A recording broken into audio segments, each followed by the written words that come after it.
লেবু নাকি গাছে পেকে যাচ্ছে, তো হচ্ছে তুলে রস করে ফ্রিজে রেখে দিই, তাহলে পরে আবার বের করে শরবত খাওয়া যাবে। হ্যাঁ হ্যাঁ হ্যাঁ পরে লেবু পারি, চলো। আমি তো হাতে লাগতে পারছি না, তুমি পারছো তুমি? হ্যাঁ, এই যে হলুদ হলুদ হয়ে গেছে না, হ্যাঁ হ্যাঁ লেবু হলুদ হয়ে যাচ্ছে, লাল হয়ে যাচ্ছে। থুকা থুকা এখানে কত হয়েছে।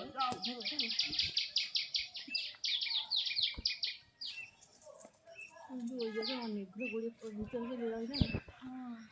হ্যাঁ, অনেক বড় থুকা ওটা। আমি ঝুড়ি ধরি, তুমি টান দাও তো। দাঁড়াও দাঁড়াও, অনেকগুলাই মা হয়েছে, আবার পরে তোলা যাবে। হ্যাঁ, থাক থাক চলো। ও মা, ওই যে গাছে সেদিন বিটের পরে গাছে ছোট ছোট লাউ দেখেছিলাম, বড় হয়েছে নাকি, চলো দেখি তো। চলো।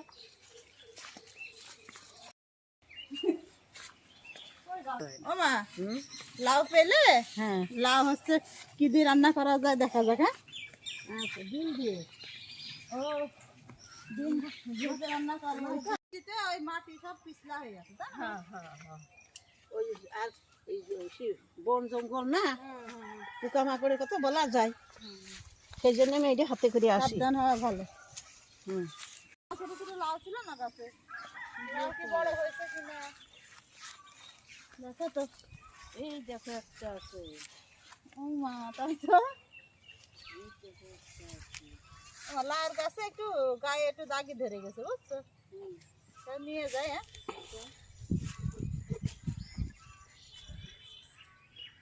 এই যে বেশ সুন্দরই হয়েছে লাগে। বেগুন সেদিন তুলেছিলাম, দেখো বেগুন আছে নাকি।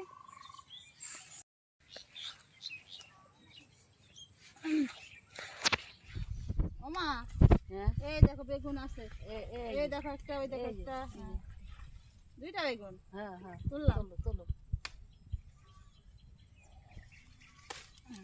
এই দেখো, কচি কচি বেগুন একদম। আরে তলে তলে লুকায় আছে।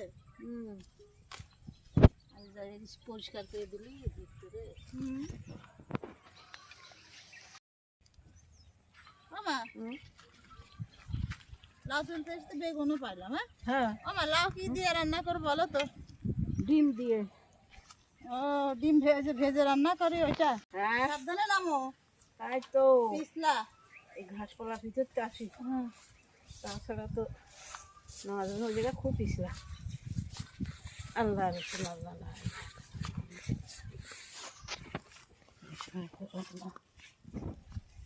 আছে অনেক, যখন লেবু হয়, আসলে সব লেবু তো একবারে খাওয়া যায় না, এই জন্য আমি হচ্ছে লেবু পেড়ে নিয়ে এসে এই হচ্ছে করি, রস করে ফ্রিজে রেখে দিই। তো আমি হচ্ছে প্রথমে হচ্ছে এগুলো কেটে কেটে নিয়ে এভাবে রস করে নিই। আমি এভাবে রস চিপে নিয়ে তারপরে সেঁকে নিই। সেঁকে নিয়ে এই যে ফ্রিজে যে হচ্ছে বরফ জমানোর জন্য যে পাত্রটা দেওয়া হয় ওটার ভিতরে রেখে দিই।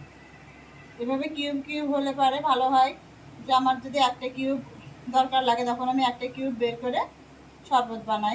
এই যে আমি ফ্রিজে ডিপে এভাবে রেখে দিই, এটা জমে গেলে পরে আমি অন্য বক্সে তুলে রেখে দিই। এই লাউটা আমাদের বিটের উপর হয়েছে, তো হচ্ছে আমি আমার শাশুড়ি যে তুলে নিয়ে আসলাম। তো আমার শাশুড়ির কাছে শুনলাম যে বললো কি ডিম দিয়ে রান্না কর। আসলে ডিম ভেজে লাউ দিয়ে রান্না, এটা হচ্ছে আমার ছোট ছেলের অনেক পছন্দ, আবার আমার শ্বশুরও পছন্দ করে। তো আমি রান্না করবো, এই জন্য লাউটা কেটে নিচ্ছি, এটা পিস পিস করে নিচ্ছি। পিস পিস করে নিয়ে আমি এটা এখন ধুবো না। আমার শাশুড়ির কাছে শুনেছি, আমার শাশুড়ি বলে যে হচ্ছে লাউ কেটে ধুয়ে রাখবা না, যখন হচ্ছে রান্না করবা চুলায় চাপাবা তার আগে পানি দিয়ে ধুয়ে সঙ্গে সঙ্গে চুলায় দিবা, তাহলে লাউ ভালো সিদ্ধ হবে। আমি চুলা ধরাই দিয়েছি, কড়াইটা চাপিয়ে দিচ্ছি। তো লাউ রান্নার আগে আমি হচ্ছে একটু পেঁয়াজ আর জিরা ভেজে রাখবো, সেটা বেটে দিতে হবে, এজন্য ভেজে নিব, তাই তেল দিচ্ছি, পেঁয়াজ দিচ্ছি। আসলে এটা আমার শাশুড়ির কাছে শেখা। আমার শাশুড়ি বলে কি লাউ দিয়ে তুমি যেটা রান্না করবা তার রান্নার আগে একটু পেঁয়াজ আর জিরা ভেজে নিয়ে ওটা রান্নার লাস্টে বেটে দিয়ে দিবা, তাহলে তোমার রান্নার হচ্ছে লাউ রান্নার স্বাদ আরও বেড়ে যাবে।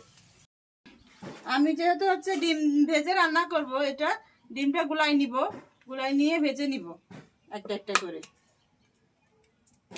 এই ডিম ভেজে হচ্ছে লাউ রান্না অনেক মজা লাগে। আমি লাউটা চাপাবো, এই জন্য তেল দিচ্ছি। পেঁয়াজ, আমার পেঁয়াজটা লাল হয়ে গেছে। আমি এখন বাটা মশলা দিব, রসুন বাটা, জিরা বাটা, পেঁয়াজ বাটা, আদা বাটা, লবণ, ধনিয়া গুঁড়া আর হলুদ গুঁড়া একটু পরে দিব। আমার শাশুড়ি বলে কি লাউ রান্নায় হচ্ছে হলুদ গুঁড়া পরে দিবা, আগে লাউটা দিয়ে সিদ্ধ করে নিবা, হালকা সিদ্ধ হলে পরে হলুদ গুঁড়া দিবা। আমার মশলাটা ভালোভাবে কষানো হয়ে গেছে। এখন আমি হচ্ছে আগে তো আমি লাউটা ধুইনি, এখন হাতের সঙ্গে ধুয়ে দিচ্ছি। লাউয়ের সাথে কয়টা আলু দিয়েছি আর কাঁচামরিচ দিচ্ছি। এই যে আমার ঝোলের পানি ফুটে গেছে, আমি ডিমগুলো দিয়ে দিচ্ছি। এই যে আমার তরকারি হয়ে গেছে, এখন আমি নামাবো। নামানোর আগে আমি যে পেঁয়াজ আর জিরা ভাজাটা বেটে রেখেছি ওটা দিয়ে দিব। এই যে আজকের মতো আমার এখানে রান্না শেষ। এভাবে ডিম ভেজে লাউ দিয়ে আলু দিয়ে রান্না করে খেয়ে দেখবেন, অনেক টেস্ট হয়, অনেক ভালো লাগে। আর আমার ছোটো ছেলে তো অনেক পছন্দ। তো আমার এইভাবে রান্নার রেসিপি যদি আপনাদের ভালো লাগে তো আমাকে অবশ্যই জানাবেন। আর আজকের মতো আমার এখানে রান্না শেষ। আচ্ছা, এরপরে যে নতুন রেসিপি আমি তৈরি করব সেটা আপনাদের দেখানোর চেষ্টা করব।